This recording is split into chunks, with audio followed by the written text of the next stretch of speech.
Mr. Speaker, I rise to speak on Bill C-15, the Budget Implementation Act. The best that can be said of this budget is that it is not as advertised.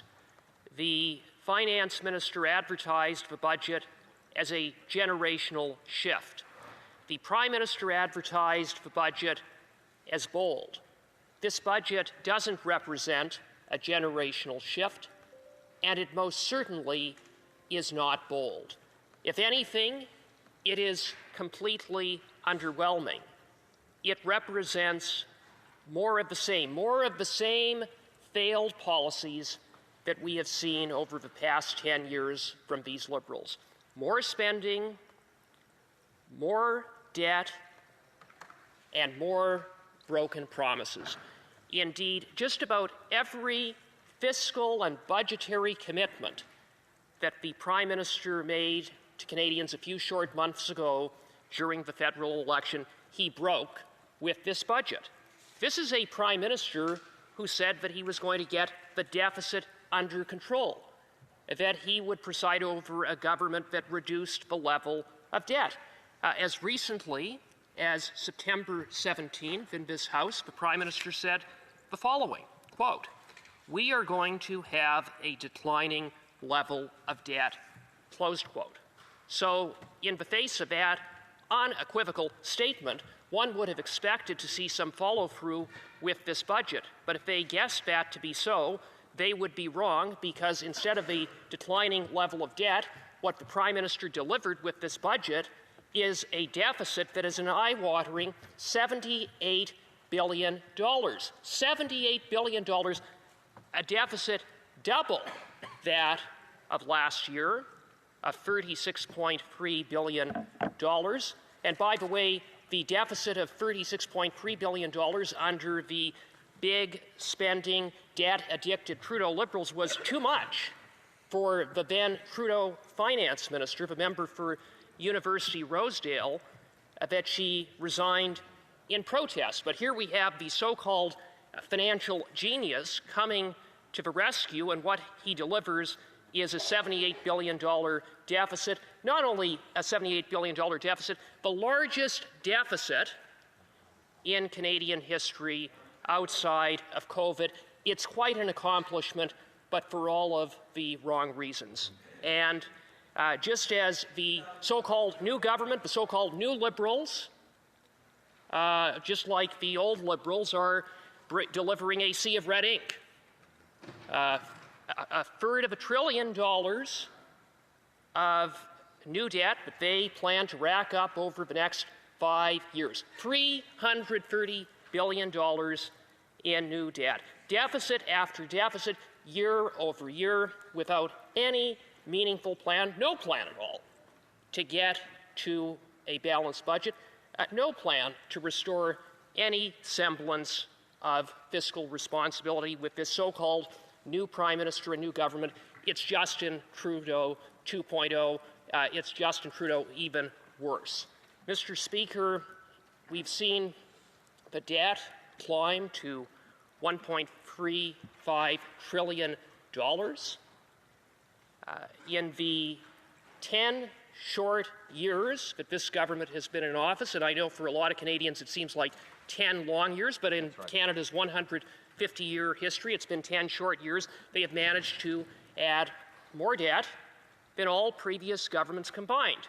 They've managed to more than double the debt that they were left with when they took office in 2015, a previous government, a Conservative government that delivered, in fact, a balanced budget. That's right. And so in the face of this sea of red ink, it isn't surprising that debt servicing costs continue to increase. Debt servicing costs for fiscal year 25-26 are $55.6 billion. Now, to put $55.6 billion in some perspective, that is more than the government collects in GST. It is more than the government spends on health care. More than the government spends on health care. This at a time when Canadians face record wait times, when 6 to 7 million Canadians don't have access to a primary care doctor, when somewhere in the neighborhood of 17,000 to 30,000 Canadians are dying on a waiting list for specialist care, and this government is spending more in terms of servicing the debt than on health care. If it speaks to, if anything, the completely misplaced priorities and the misplaced focus of this government. It speaks to how they have so badly screwed things up over the past 10 years. And if you think $55.6 billion is a big number after they throw $330 billion of new debt that they're going to rack up over the next 5 years, that debt servicing cost is going to increase to $76.1 billion. But with these Liberals, who's counting? Yeah. And for all of the spending, all of the deficits, all of the debt, what do the Liberals have to show for it?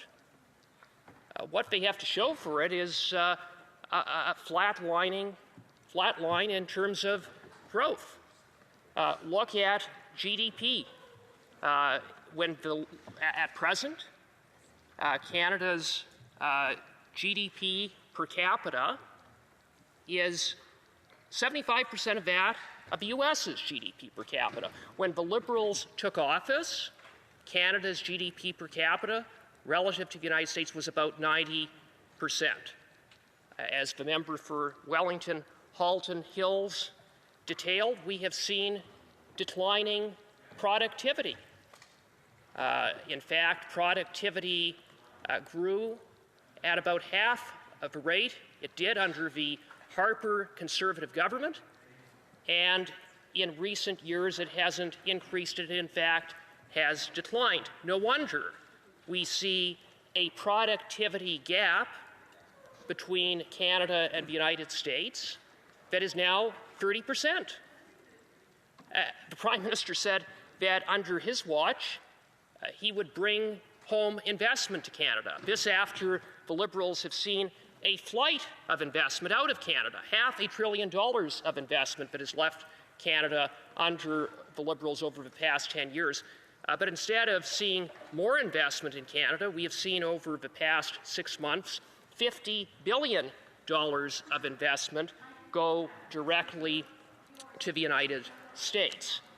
And so, Mr. Speaker, in the face of that, what is the Liberal government's solution? More spending, more debt, more interest costs, and no tangible measures to make life more affordable for Canadians who are facing an affordability crisis. Canadians, after all, have seen house costs double, rent double, food prices double. We saw 40-year high inflation, and this budget does nothing to address the cost of living pressures that Canadians are facing. In fact, under these Liberals overall, taxes have gone up on Canadians by 32%. Canadians are paying more and getting less under these Liberals. And so, in short, Mr. Speaker, what this budget is not a blueprint for a generational shift. It is a blueprint for a government that is presiding over and managing decline. It is a budget that doesn't meet the mark and ought to be defeated. Thank you, Mr. Speaker. Questions and comments? Questions et commentaires. The Chief Government Whip. Thank you, Mr. Speaker. Well, unfortunately for that member, that is not what I'm hearing. I'm hearing that this is a budget that does meet the moment. This is a budget that we need. And I'm hearing it from some people in my community that have traditionally been those progressive conservatives that now just don't see themselves in this party that's across the aisle. They don't see it. But I want the member, in the context of everything he just said in the last 2 or 3 minutes, to reflect on the fact that in addition to the tens of thousands of jobs that were already created earlier this fall in Canada, today, we see the job numbers for November.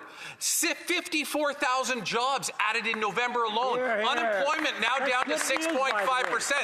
Could the member please, in the context of everything he just said, explain to us why, despite his doom and gloom scenario, the employment numbers keep going up and unemployment keeps going down?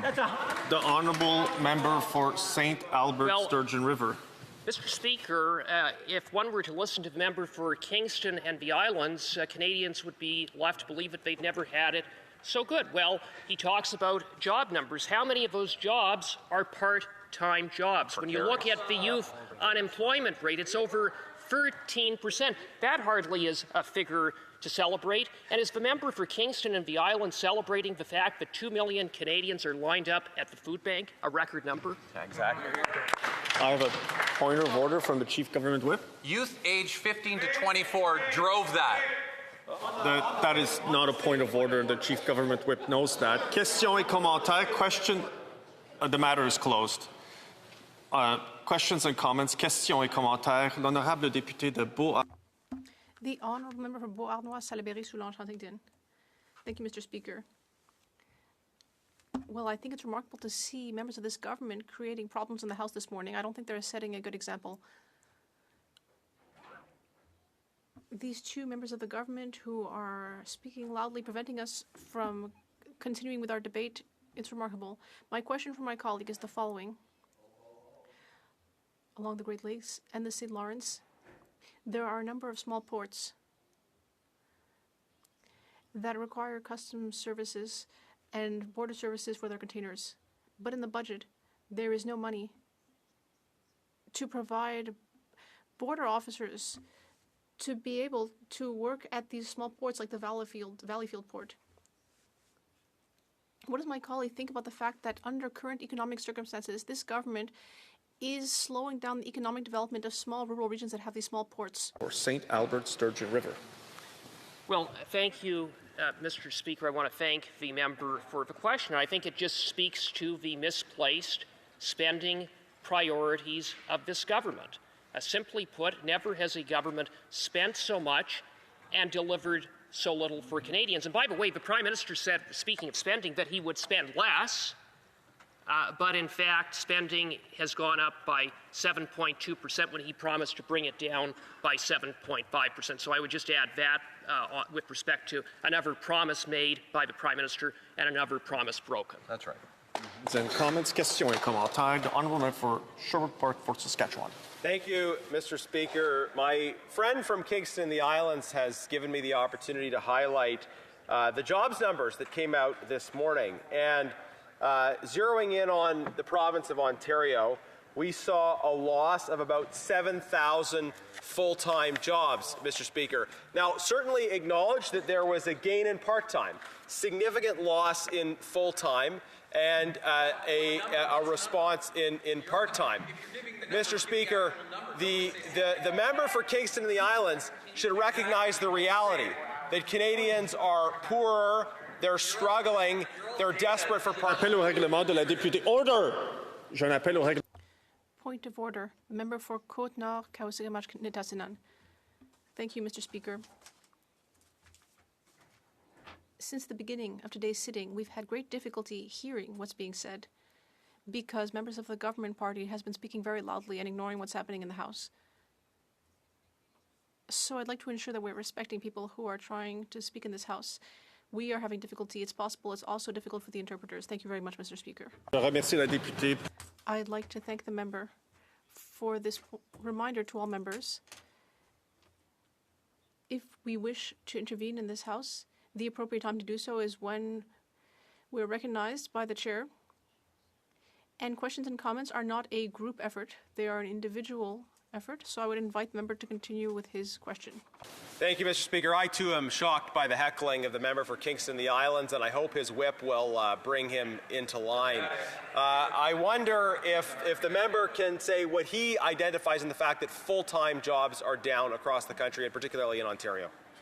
The honourable member for St. Albert Sturgeon River. It's more of the same with this government. It's part of a failed economic legacy of this government that has seen declining productivity, flatline growth, unemployment that has been unacceptably high, and Canada falling further and further behind peer countries. So, Mr. Speaker, I think the numbers today, having regard for that record, are not surprising, but they are concerning.